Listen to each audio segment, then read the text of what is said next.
ನಮ್ಮ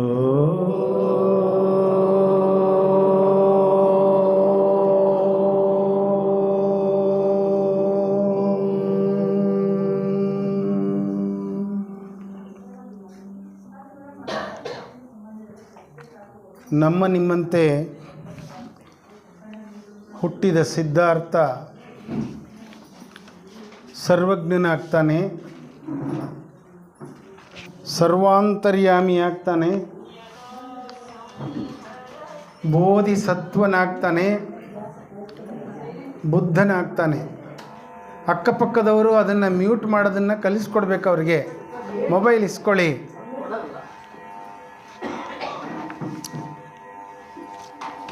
ಮಾನವನಿಗೆ ಕಷ್ಟ ಸುಖಗಳು ಸಹಜ. ಬುದ್ಧನಿಗೆ ಕಷ್ಟ ಸುಖಗಳು ಇರಲಿಲ್ವಾ ಅಂತ ಕೇಳೋದಾದರೆ ಆತನಿಗೂ ಕಷ್ಟ ಸುಖಗಳು ಇದ್ದವು.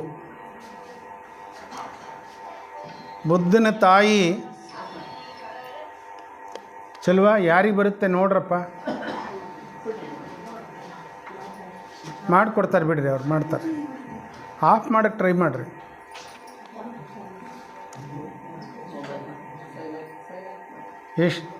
ಶುದ್ಧೋಧನನಿಗೆ ಇಬ್ಬರು ಪತ್ನಿಯರು ಅರಮನೆಯಲ್ಲಿ ಸುಖವಾಗಿರ್ತಾರೆ. ರಾಣಿ ಮಹಾಮಾಯೆ ಚಿಕ್ಕವಳು, ರಾಣಿ ಪ್ರಜಾಪತಿ ದೊಡ್ಡವಳು. ಮಹಾಮಾಯೆಗೆ ಗರ್ಭ ಧರಿಸಿದಾಗ ಇನ್ನೇನು ಕಷ್ಟಗಳೇ ಇಲ್ಲ ಅನ್ನೋಷ್ಟರ ಮಟ್ಟಿಗೆ ಸಂತೋಷ ಅರಮನೆಯಲ್ಲಿ ಇರುತ್ತೆ. 9 ತಿಂಗಳು ತುಂಬವರೆಗೂ ಆಕೆ ಅರಮನೆಯಲ್ಲೇ ಇರ್ತಾಳೆ.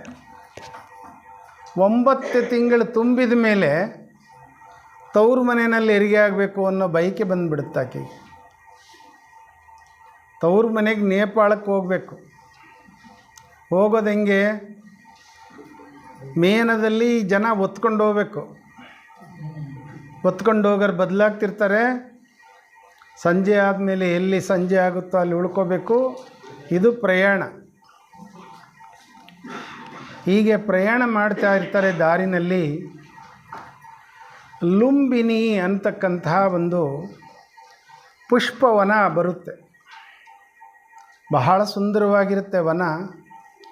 ಮೇನೆ ಇಳಿಸ್ರಪ್ಪ, ನಾನು ಆ ವನ ನೋಡಬೇಕು ಅಂತ ವನದೊಳಗಡೆ ಹೋಗ್ತಾಳೆ. ಆ ಹೂಗಳನ್ನು ನೋಡಿದ ಮೇಲೆ, ಆ ಗಿಡಗಳನ್ನು ನೋಡಿದ ಮೇಲೆ, ಆ ವನದಲ್ಲಿ ತಿರುಗಾಡ್ತಾ ಗರ್ಭಿಣಿ ಅನ್ನೋದನ್ನೇ ಮರೆತು ಖುಷಿಯಾಗಿದ್ದು ಬಿಡ್ತಾಳೆ. ಮಗು ಹೆರಿಗೆಯಾಗಿ ಕೆಳಗೆ ಬೀಳುತ್ತೆ. ಅಲ್ಲೇನು ಊರಿರೋದಿಲ್ಲ, ನೆಲ ಅಷ್ಟೇ ಇರುತ್ತೆ. ಏನು ಸೌಲಭ್ಯ ತಗೊಂಡೋಗಿರ್ತಾರೋ ಅಷ್ಟೇ ಇರುತ್ತೆ. ಬುದ್ಧ ಸುಖವಾಗಿ ಅರಮನೆಯಲ್ಲಿ ಹೆರಿಗೆ ಆಗಬೇಕಾಗಿರೋನು ನೆಲದ ಮೇಲೆ ಬೀಳುತ್ತೆ ಮಗು. ಇದು ಕಷ್ಟದ ಆರಂಭದ ಲಕ್ಷಣ. ಬಹಳ ವೇಗವಾಗಿ ವಾಪಸ್ ಅರಮನೆಗೆ ಬಂದುಬಿಡ್ತಾರೆ. ಬಂದ ತಕ್ಷಣ ಇನ್ನೇನು ಬುದ್ಧನಿಗೆ ಸುಖ ಸಿಕ್ತು, ಸಿದ್ಧಾರ್ಥನಿಗೆ ಅನ್ನೋದ್ರೊಳಗೆ ತಾಯಿ ತೀರೋಗ್ತಾಳೆ. ಮತ್ತೆ ಕಷ್ಟ ಬಂತು. ತಕ್ಷಣ ದೊಡ್ಡಮ್ಮ ಎದಿಗಾಕಂತಾಳೆ. ಮತ್ತೆ ಸುಖ ಬಂತು.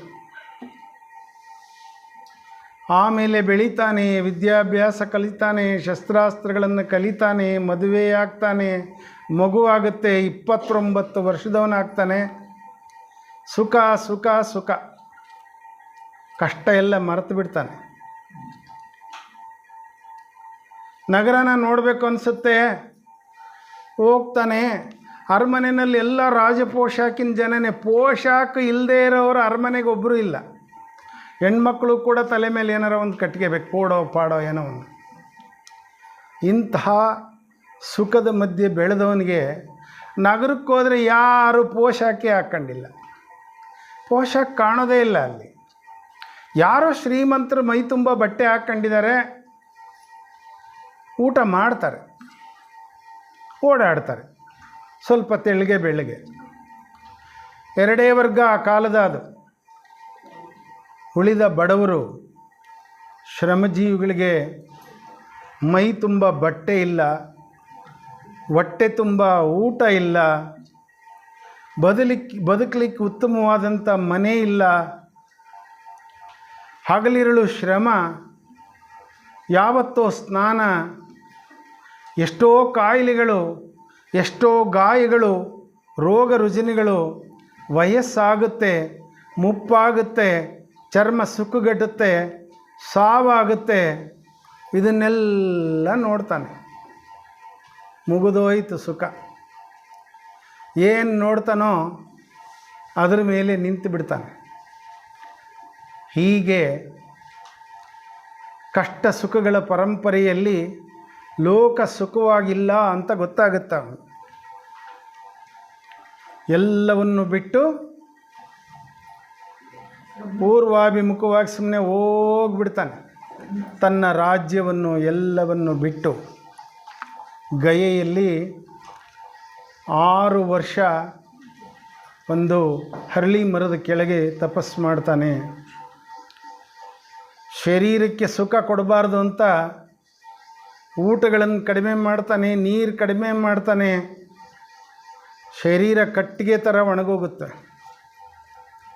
ಇನ್ನು ಬದುಕಲ್ಲ ಅಂತ ಗೊತ್ತಾಗುತ್ತೆ.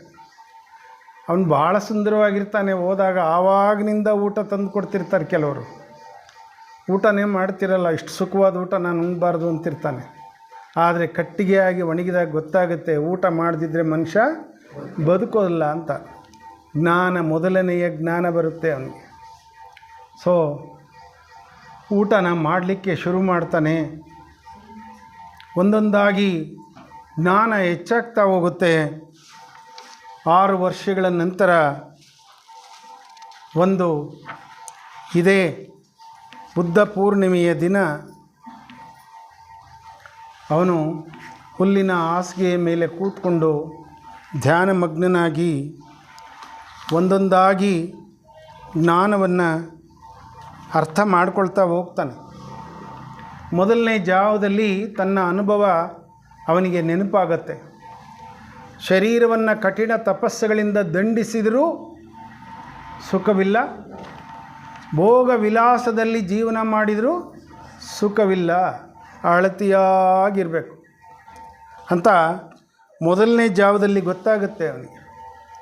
ಎರಡನೇ ಜಾವದಲ್ಲಿ ಅವನಿಗೆ ಭೂತ ಭವಿಷ್ಯಗಳು ಅರ್ಥ ಆಗ್ತಾ ಹೋಗ್ತವೆ, ಸ್ಥೂಲ ಸೂಕ್ಷ್ಮಗಳು ಅರ್ಥ ಆಗ್ತಾ ಹೋಗ್ತವೆ. ಮೂರನೆಯ ಜಾವದಲ್ಲಿ ಸಕಲ ಜೀವಿಗಳು, ಚರಾಚರ ಪ್ರಾಣಿಗಳ ಜೀವನ ವ್ಯವಸ್ಥೆ, ದೇವತೆಗಳ ಸೂಕ್ಷ್ಮ ಲೋಕದ ಜೀವಿಗಳ ಜೀವನ ವ್ಯವಸ್ಥೆ, ಕರ್ಮಫಲ. ಆಗಲೇ ಯಾರೋ ಇಲ್ಲಿ ಹೇಳಿದರು, ಮರ್ತೋಗಿದೆ ನನಗೆ, ಕರ್ಮದ ಬಗ್ಗೆ ಒಳ್ಳೆಯ ಮಾತನ್ನು ಒಬ್ಬರು ಹೇಳಿದರು. ಆ ಕರ್ಮ ಅರ್ಥ ಆಗುತ್ತೆ. ಕರ್ಮಫಲ ಆತನಿಗೆ ಅರ್ಥ ಆಗ್ತದೆ. ಕಾರ್ಯಕಾರಣ ಸಿದ್ಧಾಂತ ಅಂತ ಕರಿತೀವಿ ನಾವು. ಆ ಕಾರ್ಯಕಾರಣ ಸಿದ್ಧಾಂತ ಆತನಿಗೆ ಸಾಕ್ಷಾತ್ಕಾರವಾಗತ್ತೆ. ಈ ಲೋಕದ ವಸ್ತುಗಳೆಲ್ಲವೂ ಭ್ರಮೆ ಅಥವಾ ಕಲ್ಪನೆ ಅಥವಾ ಜೋಡಣೆ, ಆ ಎಲ್ಲವೂ ನಾಶವಾಗ್ತವೆ ಅಂತ ಗೊತ್ತಾಗುತ್ತೆ.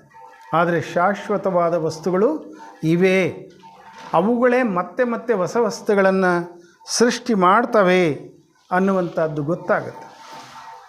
ಮಾನವನಿಗೆ ಅಜ್ಞಾನವೇ ದಾರಿಯನ್ನು ತಪ್ಪಿಸುತ್ತೆ. ಆ ಅಜ್ಞಾನಕ್ಕೆ ಮಮಕಾರ ಮತ್ತು ಅಹಂಕಾರಗಳು ಅಂಟಿದ್ದೇ ಕಾರಣ ಅಂತ ಅವನಿಗೆ ಗೊತ್ತಾಗುತ್ತೆ. ಅದೇ ದುಃಖ ಅಂತ ಗೊತ್ತಾಗುತ್ತೆ. ಹಿಂದಿನ ಜನ್ಮದಿಂದ ನಾವು ಮಾಡಿಕೊಂಡು ಬಂದಂಥ ಪಾಪ ಪುಣ್ಯಗಳ ಆಚೆ ನಿಂತು ಎಚ್ಚರವಾಗಿ ಬದುಕಿದರೆ ನಾವು ಶ್ರೇಷ್ಠರಾಗ್ತೇವೆ ಅಂತ ಆತನಿಗೆ ಗೊತ್ತಾಗ್ತದೆ. ಆ ಎಲ್ಲವೂ ದಯವಿಟ್ಟು ಬನ್ನಿ, ಉಪಹಾರ ಮಾಡಿಲ್ದಿದ್ರೆ ಮಾಡಿ ಬನ್ನಿ, ಕೂತ್ಕೊಳ್ಳಿ. ಇಷ್ಟೆಲ್ಲ ಗೊತ್ತಾಗುವ ವೇಳೆಗೆ ಸೂರ್ಯನ ಉದಯ ಆಗತ್ತೆ. ಅಲ್ಲಿಗೆ ಅವರಿಗೆ 37 ವರ್ಷ ಆಗತ್ತೆ.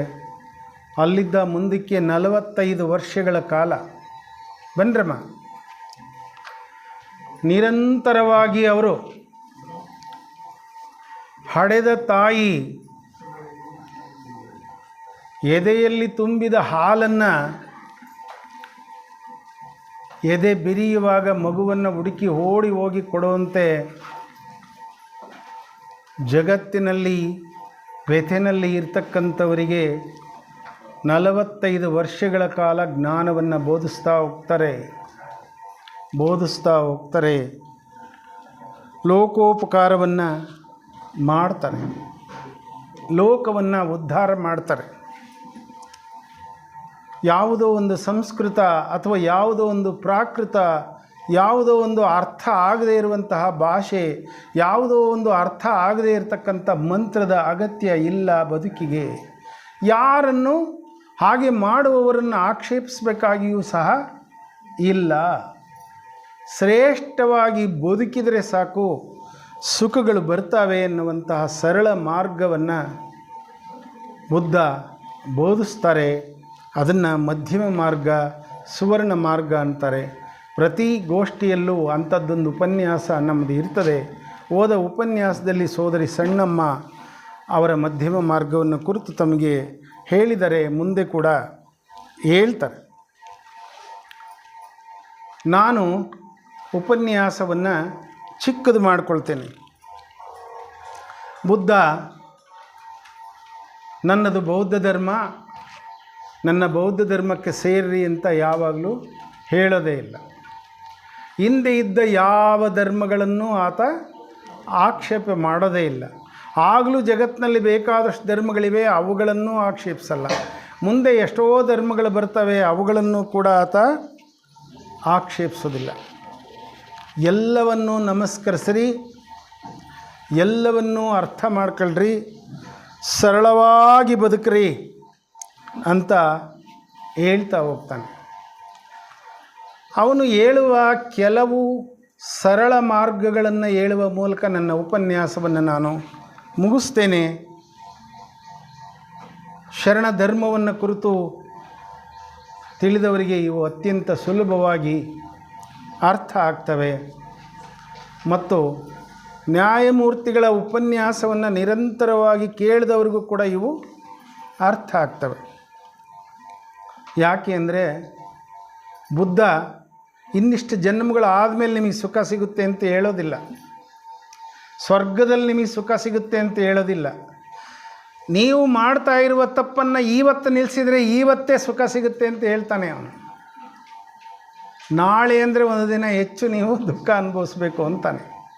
ಅವ್ರು ಹೇಳಿದ್ರಲ್ಲ, ಎಷ್ಟು ಬೇಗ ಸಾಧ್ಯವೋ ಅಷ್ಟು ಬೇಗ ಟ್ರೀಟ್ಮೆಂಟ್ ಮಾಡಿಸ್ಕೊಂಡ್ರೆ ಕಣ್ಣು ಚೆನ್ನಾಗಿರ್ತವೆ ಅಂತ. ಹಾಗೆಯೇ ಅಲ್ಲಿ ಪಕ್ಕದಲ್ಲೇ ಯಾರೋ ಒಬ್ಬರು ಹೇಳಿದ್ರಂತೆ, ಬುದ್ಧಿಗೆ ದೃಷ್ಟಿಯನ್ನು ಕೊಟ್ಟುಬಿಡಬೇಕು ಅಂತ. ಬುದ್ಧಿಗೆ ದೃಷ್ಟಿಯನ್ನು ಕೊಟ್ಟರೆ ಬುದ್ಧನಾಗ್ತಾನೆ. ಅದೇ ಬೌದ್ಧ ಧರ್ಮದ ಲಕ್ಷಣಗಳು. ನಾನು ಸರಳವಾಗಿ ಕೆಲವನ್ನು ನಿಮಗೆ ಹೇಳ್ತೇನೆ. ಪಂಚಶೀಲಗಳನ್ನು ಕೊಡು ಅಂತ ಬುದ್ಧರು ಗುರುವಿನ ಹತ್ರ ಕೇಳ್ತಾರೆ. ನನಗೆ ಪಂಚಶೀಲಗಳನ್ನು ಕೊಡು, ನಾನು ಅವುಗಳಂತೆ ನಡ್ಕೊಳ್ತೇನೆ, ಶ್ರೇಷ್ಠವಾಗಿ ಬದುಕಿ ತೋರಿಸ್ತೇನೆ, ಅದನ್ನು ಅನುಸರಿಸ್ತೇನೆ ಅಂತ ಯಾರು ಗುರುವಿನಲ್ಲಿ ಪ್ರಾರ್ಥನೆ ಮಾಡ್ತಾರೋ ಅವರಿಗೆ ಗುರು ಪಂಚಶೀಲಗಳನ್ನು ಕೊಡ್ತಾನೆ ಎನ್ನುವಂಥದ್ದು. ಮೊದಲನೇದು, ಬುದ್ಧನನ್ನು ಅನುಸರಿಸುವವರು ಪ್ರಾಣಿಯ ಹತ್ಯೆಯನ್ನು ಮಾಡುವಂತಿಲ್ಲ, ಪ್ರಾಣಿಯ ಹಿಂಸೆಯನ್ನು ಮಾಡುವಂತಿಲ್ಲ. ಒಂದನೆಯ ಶೀಲ. ನನ್ನದಲ್ಲದ್ದನ್ನು, ನಾನು ದುಡಿಯದೇ ಇರುವಂತಹದ್ದನ್ನು ನಾನು ಯಾರದನ್ನು ಬಳಸುವಂತಿಲ್ಲ, ಕಳ್ಳತನವನ್ನು ಮಾಡುವಂತಿಲ್ಲ. ಎರಡನೆಯದು, ವ್ಯಭಿಚಾರದ ಪದ್ಧತಿಗಳೇ ನಾನು ಅನುಸರಿಸುವುದಿಲ್ಲ, ಗೌರವವಾದ ಬದುಕನ್ನು ನಾನು ಬದುಕುತ್ತೇನೆ. ಸುಳ್ಳನ್ನು ಹೇಳುವುದಿಲ್ಲ, ಚಾಡಿನ ಹೇಳುವುದಿಲ್ಲ, ಅದರ ಮೂಲಕ ಇನ್ನೊಬ್ಬರಿಗೆ ನೋವು ಮಾಡೋದಿಲ್ಲ ನಾನು. ಅದು ಮೂರನೇದು. ನಾಲ್ಕನೇದು,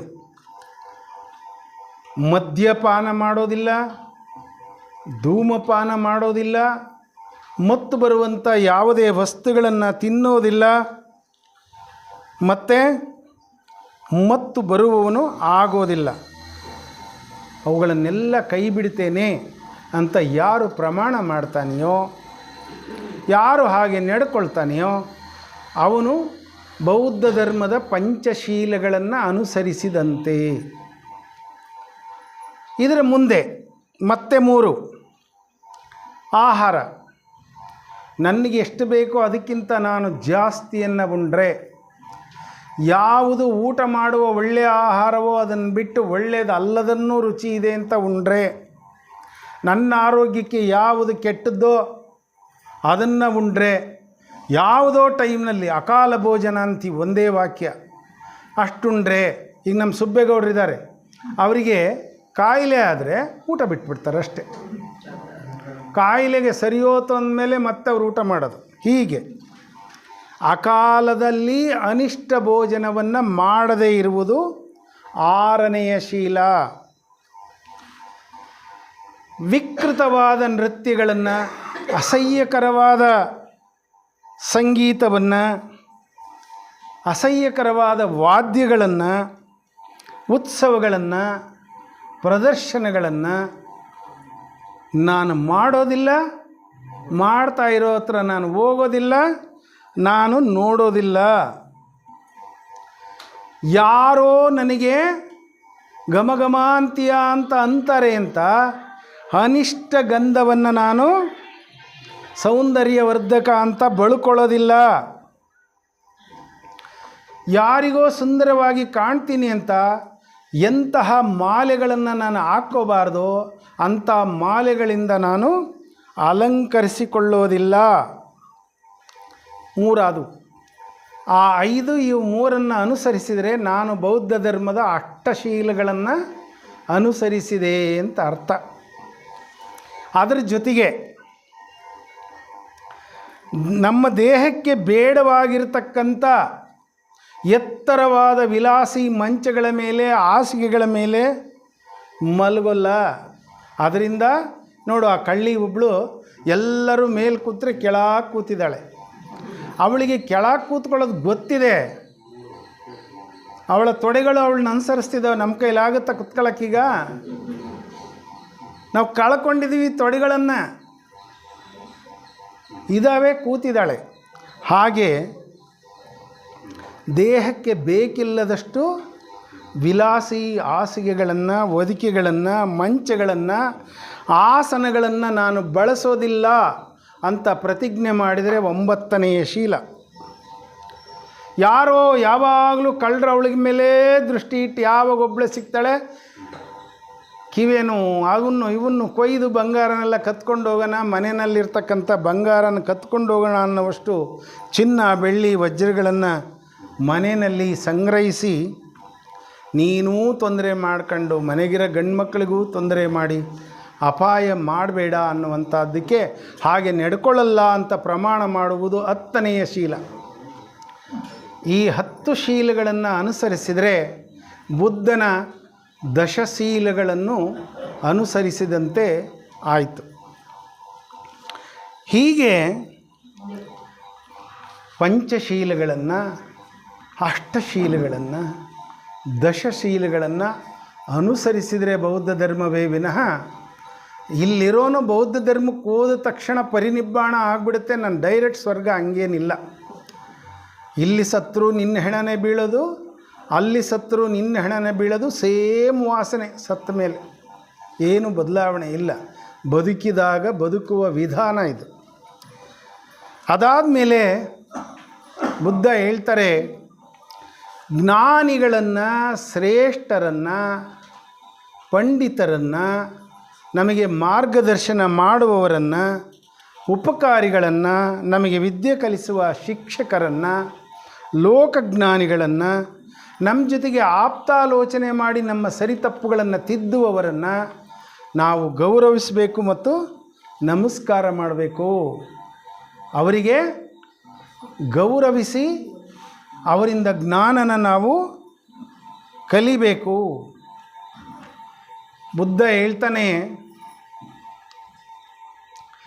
ಈ ಲೋಕ ಮಾನವರಿಂದ ಪ್ರಾರಂಭ ಆದಾಗ ಯಾವುದಿದರಲ್ಲಿ ಆಹಾರ ಅಂತಲೇ ಮಾನವರಿಗೆ ಗೊತ್ತಿರಲಿಲ್ಲ.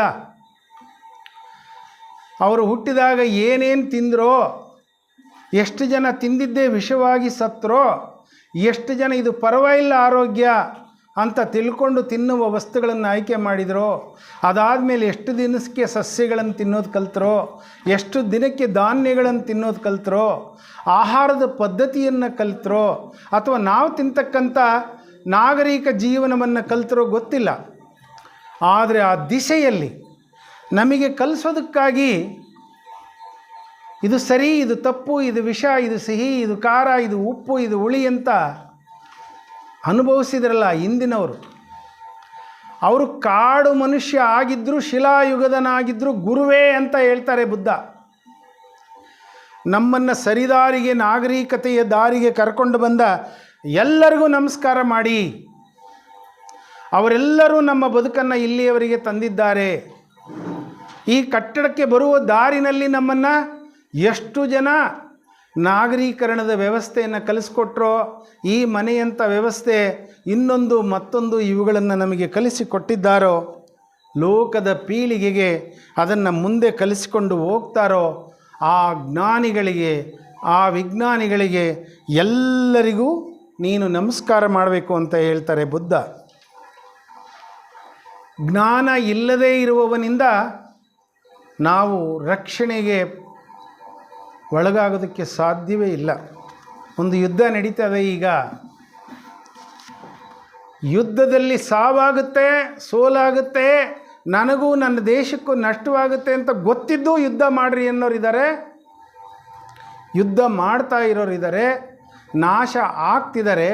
ಒಂದು ಸಮಗ್ರ ರಾಷ್ಟ್ರ 25-30 ಕೋಟಿ ಜನಸಂಖ್ಯೆ ಇರತಕ್ಕಂಥ ರಾಷ್ಟ್ರಕ್ಕೆ ತಾವು ತಪ್ಪು ಮಾಡ್ತಾ ಇದ್ದೀವಿ ಅಂತ ಗೊತ್ತಾಗ್ತಿಲ್ಲ. ಕಾರಣ ಅಜ್ಞಾನ ಆಗಿದೆ. ಅದಕ್ಕೆ ಅಜ್ಞಾನಿಯಿಂದ ರಕ್ಷಣೆ ನಮಗೆ ಸಿಕ್ಕೋದಿಲ್ಲ. ಅದಕ್ಕೋಸ್ಕರವಾಗಿ ಜ್ಞಾನಿಯ ಪಾದದ ಧೂಳನ್ನು ನೀನು ಪವಿತ್ರ ಅಂತ ತಿಳ್ಕೋ, ಪೂಜೆ ಮಾಡು. ನೀನು ತಪ್ಪು ಮಾಡಿದೀಯ, ಜ್ಞಾನಿಗೆ ಹೇಳು, ನಾನಿಂಥ ತಪ್ಪು ಮಾಡಿದ್ದೀನಿ, ಆ ತಪ್ಪನ್ನು ಸರಿಪಡಿಸ್ಕೋಬೇಕು. ಹೇಗೆ? ಡಾಕ್ಟ್ರ್ ಕೇಳಿದ್ರಲ್ಲ ನೀವೀಗ ಪ್ರಶ್ನೆ, ಹಾಗೆ ಕೇಳಿ ಮಾರ್ಗ ತೋರಿಸ್ಲಿ. ಆ ಮಾರ್ಗದಲ್ಲಿ ನಿನಗೆ ಸುಖವಾಗಲಿ. ಇದು ಸತ್ಯವಚನ, ಈ ಸತ್ಯವಚನದಿಂದ ನಿನಗೆ ಮಂಗಳವಾಗಲಿ ಅಂತ ಹೇಳ್ತಾರೆ ಬುದ್ಧ. ಬುದ್ಧ ತೋರಿಸ್ತಕ್ಕಂಥ ಮಾರ್ಗಕ್ಕೆ ಧಮ್ಮ ಅಂತ ಕರೀತಾರೆ. ಇಲ್ಲಿಯವರೆಗೆ ನಾನು ಬುದ್ಧನನ್ನು ಹೇಳಿದೆ. ಇಲ್ಲಿದ್ದ ಮುಂದಕ್ಕೆ ನಾನು ಧಮ್ಮವನ್ನು ಕುರಿತು ಕೆಲವು ಮಾತುಗಳನ್ನು ಹೇಳ್ತೇನೆ. ಅದು ಜೀವನ ಮಾರ್ಗ ಅಷ್ಟೇ. ಧಮ್ಮ ಅಂದರೆ ಶ್ರೇಷ್ಠ ಜೀವನದ ಮಾರ್ಗ. ಅದನ್ನು ಅನುಸರಿಸಿದವರಿಗೆ ಅದರ ಫಲ ಕಾಣುತ್ತೆ. ಯಾವುದು ಸರಿದಾರಿಯೋ, ಯಾವುದರಲ್ಲಿ ಕಷ್ಟ ಇಲ್ಲವೋ, ಸೋದರಿ ಸಣ್ಣಮ್ಮ ಹೇಳ್ದಂಗೆ ಒಳ್ಳೆ ಮಾತಾಡಬೇಕು, ಒಳ್ಳೆಯ ವೃತ್ತಿಯನ್ನು ಕಲ್ತ್ಕೋಬೇಕು, ಒಳ್ಳೆ ನಡಾವಳಿಕೆಯನ್ನು ಇಟ್ಕೋಬೇಕು, ಒಳ್ಳೆ ಸಂಬಂಧಗಳನ್ನು ಇಟ್ಕೋಬೇಕು, ಹೀಗೆ ಬದುಕಬೇಕಷ್ಟೇ. ಹಾಗೆ ಬದುಕಿದರೆ ಅದು ಬುದ್ಧಂ ಶರಣಂ ಗಚ್ಚಾಮಿಯ ನಂತರ ಧಮ್ಮಂ ಶರಣಂ ಗಚ್ಚಾಮಿ ಆಗ್ತದೆ. ಅದರ ನಂತರ ಸಂಘಕ್ಕೆ ನಾವು ಗೌರವವನ್ನು ಕೊಡಬೇಕು. ಸಂಘಂ ಶರಣಂ ಗಚ್ಚಾಮಿ, ಇಷ್ಟೇ ಅರ್ಥ. ಯಾವುದು ಸಂಘ? ನನ್ನ ಹೊರತು ಉಳಿದ ನನ್ನ ಎಲ್ಲ ಅಕ್ಕಪಕ್ಕವೂ ಸಂಘವೇ, ಹೆಂಡತಿ ಮಕ್ಕಳು ಸೇರಿಕೊಂಡು. ನನಗಂತೂ ವೈಯಕ್ತಿಕವಾಗಿ ಬದುಕದೇ ಗೊತ್ತಿಲ್ಲ. ಹೆಂಡತಿ ಮಕ್ಕಳಿದ್ರೆ ಬದುಕದೇ ಇಲ್ಲ. ಕೆಲವರೆಲ್ಲ ಈಗ ನೋಡ್ರಿ, ಕಮಲಕ್ಕ ಏನವ ಅಂದರೆ, ಇಲ್ಲ ನಮ್ಮ ಮನೆಯವರು ಇಲ್ಲಿಗೆ ಬರೋಕ್ಕಾಗಲ್ಲ ಅಷ್ಟೇ, ಕಾಫಿ ಮಾಡಿಕೊಡ್ತಾರೆ ಅಂತ. ಅವ್ರು ಕಾಫಿ ಮಾಡಿಕೊಡೋದೇನು ಅಡುಗೆ ಮಾಡ್ಕೊಂಡು ಉಣ್ತಾರೆ. ಅವರು ನಮ್ಗೆ ಅದೇನೂ ಆಗಲ್ಲ. ಹಾಗಾಗಿ ನನ್ನ ಹೊರತುಪಡಿಸಿ ಉಳಿದ ಎಲ್ಲವೂ ನನ್ನ ಸಂಘವೇ. ಅದು ಕುಟುಂಬ ಆಗಿರ್ಬೋದು, ಬಂಧುಗಳಾಗಿರ್ಬೋದು, ಸಂಬಂಧಗಳಾಗಿರ್ಬೋದು, ಸಮುದಾಯ ಆಗಿರ್ಬೋದು, ಗ್ರಾಮ, ನಗರ, ಪ್ರದೇಶ, ರಾಜ್ಯ, ದೇಶ, ಖಂಡ, ಏನು ಬೇಕಾರೋ ಆಗಿರ್ಬೋದು. ಆ ಎಲ್ಲ ಸಂಘಕ್ಕೂ ನಾನು ನಮಸ್ಕರಿಸಬೇಕು. ಅದ್ರ ಜೊತೆಗೆ ಆ ಸಂಘ ಬೆಳೆದಂತೆ ಈ ಬಾರಿ ನಿಮ್ಮ ಮನೆಯವ್ರ ಹೆಸರೇನು? ಎಂಥದ್ದು? ಮೇನಕ ಅವರೊಂದು ಉಪನ್ಯಾಸ ಮಾಡ್ತೀವಿ ಅಂತ ಹೇಳಿದ್ದಾರೆ ಮುಂದಿನ ಗೋಷ್ಠಿಯ ದಿವಸ. ಭಾಳ ಮಟ್ಟಿಗೆ ಅವರಿಗೆ ಭಗವದ್ಗೀತೆಯ 10ನೇ ಅಧ್ಯಾಯವನ್ನು ಕೊಡಬೇಕು ಅಂತ ನಾನು ಅಂದ್ಕೊಂಡಿದ್ದೇನೆ. ನಮ್ಮನ್ನು ಸೃಷ್ಟಿಸಿದವರು ಸಂಘವೇ, ನಮಗಾಗಿ ಈ ವಿಶ್ವವನ್ನು ಸೃಷ್ಟಿಸಿದವರು ಸಂಘವೇ. ಆ ಎಲ್ಲರನ್ನು ನಾವು ಪೂಜಿಸಬೇಕು, ಅದನ್ನು ಉಳಿಸಬೇಕು, ಪ್ರಕೃತಿಯನ್ನು ಉಳಿಸಬೇಕು ನಾವು. ಆಗ ಸಂಗಂ ಶರಣಂ ಗಚ್ಛಾಮಿ ಆಗ್ತದೆ. ನಾವು ಬುದ್ಧನನ್ನು ಅರ್ಥ ಮಾಡಿಕೊಂಡಂತೆ ಆಗ್ತದೆ. ಅದು ನ್ಯಾಯಮೂರ್ತಿಗಳ ಲೌಕಿಕ ಭಾಷೆಯಲ್ಲಿ. ಬೌದ್ಧ ಧರ್ಮ ಕಠಿಣವಾಗಿಯೇ ಇದೆ, ಅದು ಹಿಂದೂ ಧರ್ಮಕ್ಕಿಂತ ಕಠಿಣವಾಗಿದೆ ಅನುಸರಿಸಲೇಬೇಕಾದಾಗ ಮತ್ತು ಮುಂದಿನ ಹಂತಕ್ಕೆ ಹೋದಾಗ. ಬಹುಶಃ ಈ ಲಾಡ್ಜ್ನಲ್ಲಿ ನಾವು ಈಗ ಕೆಳಗಿನ ಮನೆಯಲ್ಲದಿ ಮೇಲಕ್ಕೆ ಬಂದರೆ ನಾವು ಅದನ್ನೇ ಹೆಚ್ಚಾಗಿ ಹೇಳ್ತೀವಿ, ಅಲ್ಲಾಗಲೇ ಕಠಿಣವಾಗಿ ಹೇಳ್ತೀವಿ ನಾವು ವ್ರತಗಳನ್ನು. ಆಗ ಅದರ ಕಠಿಣತೆ ಗೊತ್ತಾಗ್ತದೆ ಮತ್ತು ಅನುಸರಣೆ ನಮಗೆ ಗೊತ್ತಾಗ್ತದೆ. ಯಾವ ಕಾರಣಕ್ಕೂ ಹಿಂಸೆಯನ್ನು ದಾಟಿ ನಾವು ಮುಂದೆ ಬರಬೇಕಾಗ್ತದೆ. ಅದರ ಮುಂದೆ ಹೂವುಗಳನ್ನು ನಾವು ಪೂಜೆಗೆ ಬಳಸ್ಬೋದು ಅಂತ ಹೇಳ್ತಾರೆ ಬುದ್ಧ. ಒಳ್ಳೆಯ ಸುವಾಸನೆ ಬರ್ತಕ್ಕಂಥ ಹೂವುಗಳನ್ನು ಅಲ್ಲಿನ ಪರಿಸರದಲ್ಲಿ ಭಗವಂತನನ್ನು ನೆನಪು ಮಾಡಿಕೊಂಡು, ಶ್ರೇಷ್ಠರನ್ನು ನೆನಪು ಮಾಡಿಕೊಂಡು ಅವರಿಗೆ ಕೊಡುವುದರ ಮೂಲಕ ನೀನು ಹೂವಿನ ಮೂಲಕ ನಮಸ್ಕಾರ ಮಾಡು, ತಪ್ಪೇನೂ ಇಲ್ಲ. ದೀಪ ಹಚ್ಚು, ಬೆಳಕಲ್ಲಿರು, ಕತ್ತಲೆಯನ್ನು ಮರಿ, ಅದು ಅಂಧಕಾರವನ್ನು ಅಳಿಸ್ತದೆ. ಹಾಗೆ ದೀಪದಿಂದ ಪೂಜೆಯನ್ನು ಮಾಡು. ಸುಗಂಧವನ್ನು ಬಳಸು ಪೂಜೆಗೆ, ದ್ರವ್ಯಗಳನ್ನಲ್ಲ. ಅದು ಉತ್ತಮವಾದ ಪೂಜೆ ಆಗ್ತದೆ. ಆಹಾರವನ್ನು ಎಡೆನೂ ಇಡಿ, ನೀನು ಊಟ ಮಾಡು. ಆರೋಗ್ಯಕರವಾಗಿರಲಿ, ಸರಳವಾಗಿರಲಿ, ಅರ್ಥಪೂರ್ಣವಾಗಿರಲಿ, ವೆಚ್ಚ ಮಾಡೋಂಗೆ ಇರಬಾರ್ದು. ಅದೇ ರೀತಿ ಅಂತಹ ಜ್ಞಾನವನ್ನು ಕಲಿಸಿದ ಬುದ್ಧನಿಗೆ ನೀನು ವಂದಿಸು. ಮಾನವರನ್ನು ಸರಿದಾರಿನಲ್ಲಿ ಕರ್ಕೊಂಡು ಬರೋದಕ್ಕೆ ಒಂದೊಂದು ಕಾಲದಲ್ಲಿ ಒಂದೊಂದು ದೇವಾಲಯಗಳು, ಒಂದೊಂದು ಮೂರ್ತಿಗಳು ನಮಗೆ ನೆರವಾಗಿವೆ. ಗಿಡ ಮರಗಳ ದೇವರುಗಳಾಗಿ ನಮಗೆ ನೆರವಾಗಿವೆ. ನದಿ ನಾಲೆಗಳು ದೇವರುಗಳಾಗಿ ನಮಗೆ ಒಂದು ಕಾಲದಲ್ಲಿ ನಮ್ಮನ್ನು ದಾರಿನಲ್ಲಿ ಇಟ್ಟಿವೆ. ನಮ್ಮ ಊರಿನ ದೇವರುಗಳೇ ನಮಗೆ ಸರ್ವಸ್ವ ಆಗಿವೆ. ಆ ಎಲ್ಲವನ್ನು ಗೌರವಿಸು. ಹಿಂದೆ ಇದ್ದವನ್ನೆಲ್ಲ, ಹೀಗೆ ಇರೋವನ್ನು ಎಲ್ಲ ಧರ್ಮದ ದೇವಸ್ಥಾನಗಳನ್ನು ಗೌರವಿಸು.